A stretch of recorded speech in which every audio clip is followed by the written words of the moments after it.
Hi, welcome back. I am Dr. Riddy Seymour with another video.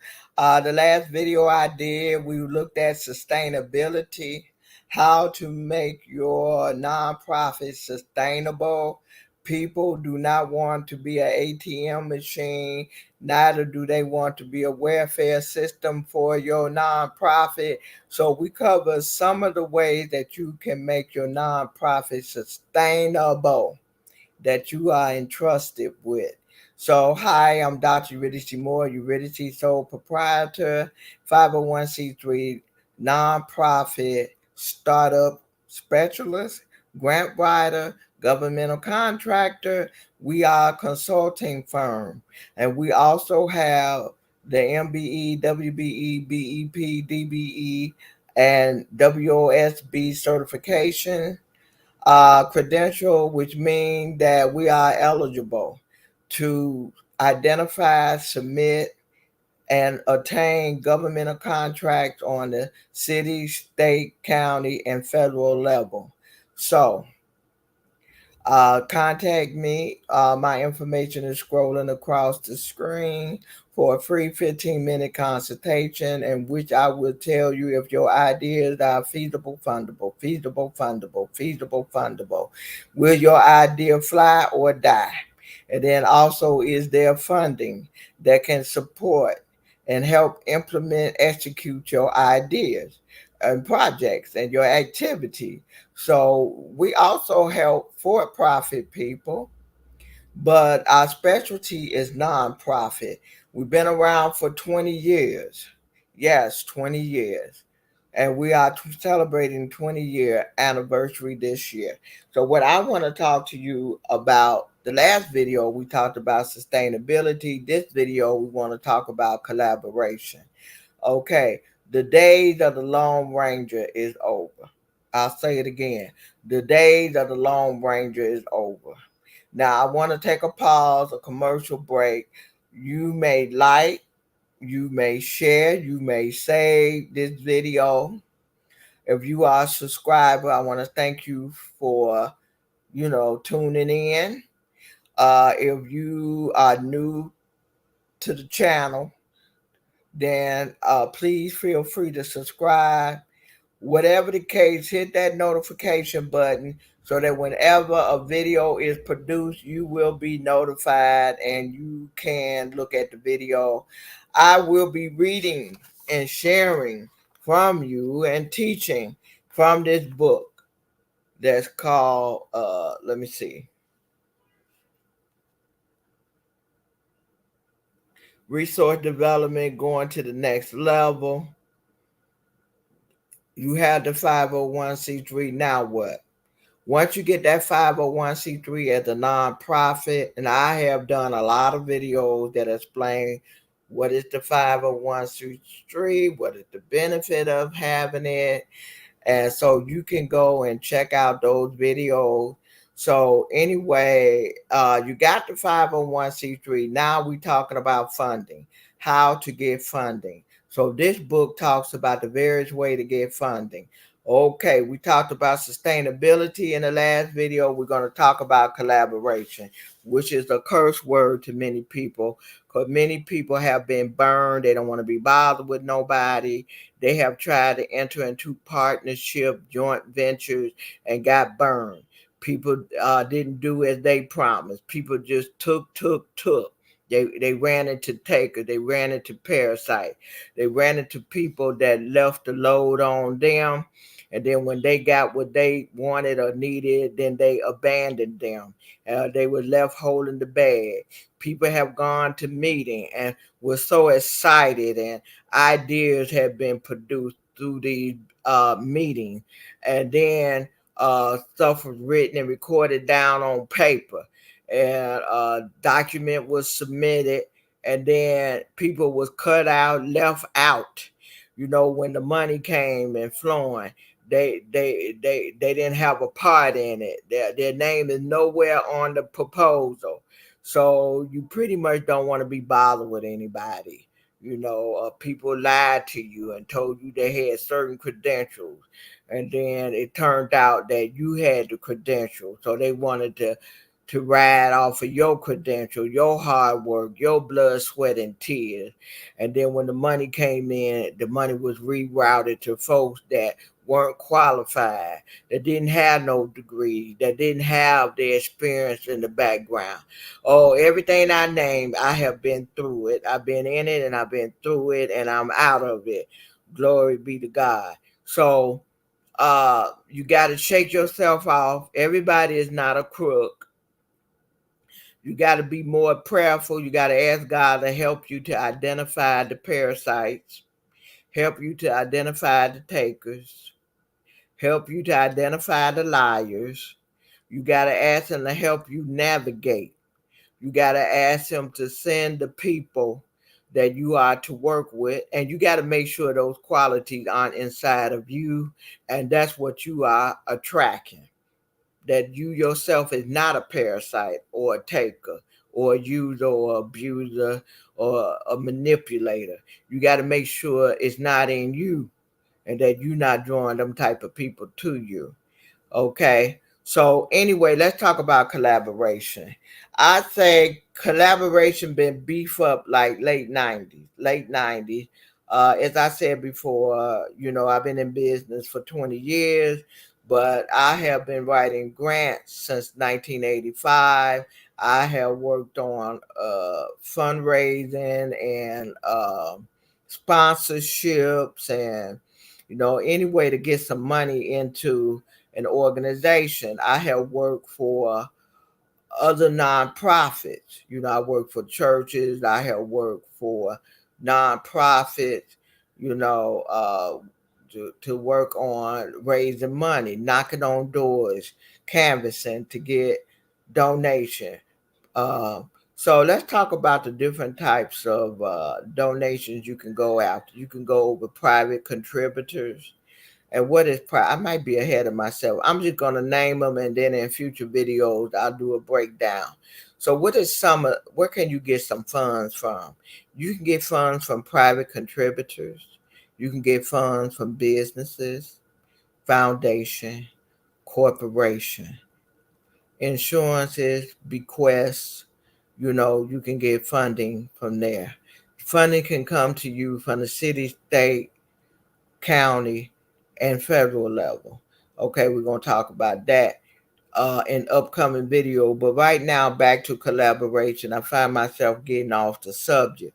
So let's talk about collaboration. As I said, I'm reading from the book that you can get from Amazon, Target, Border, or McClure Publishing Company. The days of the Lone Rangers are over. The Lone Rangers are those who come to rescue you when your plan does not work. Funders are looking for non-for-profit to pull their resources together, and many grants require multiple non-for-profit to appear inside the grant. However, non-for-profit must protect themselves. So, okay, let me talk about this. Okay, funders are not here to rescue you. They are here to assist nonprofit to carry out the mission of the nonprofit. As I said before, they do not want to be ATM machine. They do not want to be a welfare system for a nonprofit. Now, also funders, when you're going after grant, many of them are looking for non-for-profit to pool their resources together. Perfect example. I met a state person. I'll give his first name Phil. He's retired now, and I had a meeting with him, and he represented the state, and he was over grant and grant management, which means that he issued grant and he monitored and he managed the grants that was issued. And he said in the years to come, where we used to fund individual churches, and his focus was on the church and his heart was for the church, and he felt like they're not going to make it because they don't know how to get along, they don't know how to work together. He said, but what we're looking for, and other funders will too, is for nonprofits to be able to pool their resources together and to show up in the grant together. we are talking about collaboration. When two or more people are working together and it's on paper. So that's what we're looking for. We're not going to be issuing out grant to singular nonprofit, to one church. You know, we want them to work together. Here you got a community and they got about 10, 15 churches.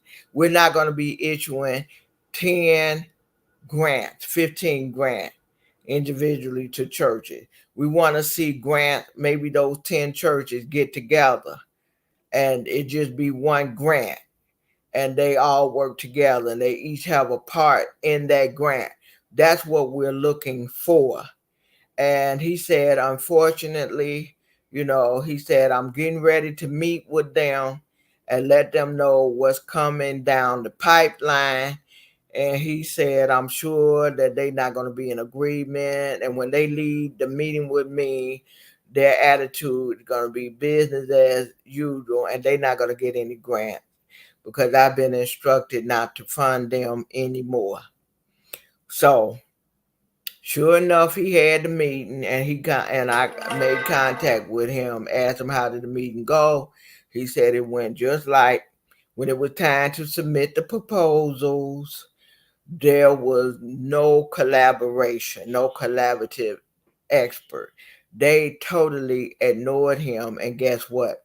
All of them been turned down. Folks, you have to give the funders what it is that they request. You can't do what you want to do, So they were denied funding after years and years of funding. They were left scrambling for funding. So now back to what I said earlier. People like, well, I don't want to collaborate because I don't trust people. I've been burnt. Folks said they were going to do stuff, they didn't do it, or they half-stepped. Then I had to go back. They created a mess and I had to clean up. So, or I got burnt. We worked on something together, then they jumped up and ran off and got the money and didn't include my organization. How do you prevent that? Well, you got to do what is called a memorandum of understanding. A memorandum of understanding is just a fancy word for a contract. It's a document where you list all parties and what is being proposed in the request for proposal or the grant or the bid, and who's going to do what. Example, let's say you have several, let's say 4 nonprofits agree to work together. Okay. So one nonprofit said, okay, we'll house people. We got traditional housing. Okay. Another nonprofit said, well, we got a nutritionist on staff. We got a dietitian. We got a food service handler. They're going to be responsible for feeding the people. Another nonprofit said, well, we got professional counselors and we can offer AA. We can offer substance abuse counselors. So we will provide that. Another nonprofit said, well, we got a family reunification project where there had been some drug abuse, substance abuse, and that torn the family apart. Maybe the person had, committed a crime, went to prison. Now they trying to re-enter back into the community, and now they want to be reunified, want to go through a reunification process with the family. They have tore up the family with their offenses. So each one of them, you see how that work? Each one of them have a part. So you write down what you're proposing to do and the name of the nonprofit that's going to spearhead that particular activity. And then in the RFP or the bid, they will ask for the key people. Resumes are requested. Descriptions are requested, and then everybody sign off on it, and everybody get a copy of the document. You know, you can also do a teaming agreement. Everybody signs off. You know, so that's a way of protecting the nonprofit, because that's the worst thing is to come up with an idea. You not only you don't get the credit for it, but the idea is stolen, and you get no funding, and you back at square one.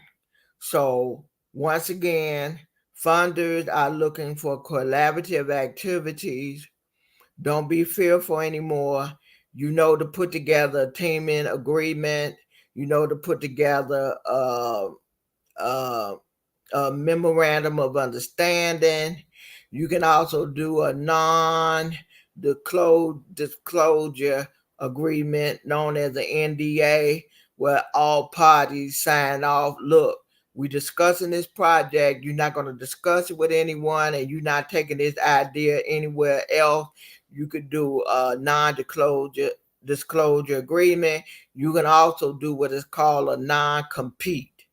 Okay, if we don't, once this idea gets started, maybe you change your mind, you don't want to continue on with us, well, you don't jump up and you do the same thing. Because you decide, okay, you get the name of the proposal and you decide, well, I'm going to try to go along and get with some other people. Okay, so you get a non compete that says that you can't compete in so many radius, so many miles of that nonprofit. You have to protect yourself, because unfortunately, sometimes people honestly forget. And then some people lack character. So you have to protect yourself. You have to protect the nonprofit.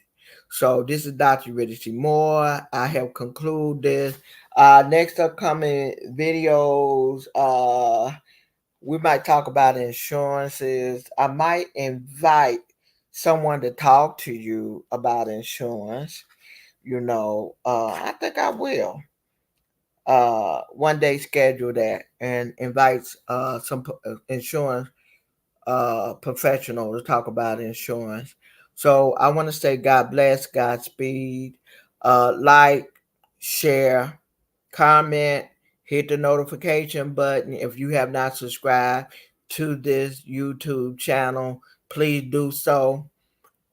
If you have already, I want to thank you for tuning in. I want to thank you for your support and for viewing this video. I hope it is helpful. If you come across any questions, concern, my information is screening across the screen. Feel free to contact me. God bless, Godspeed.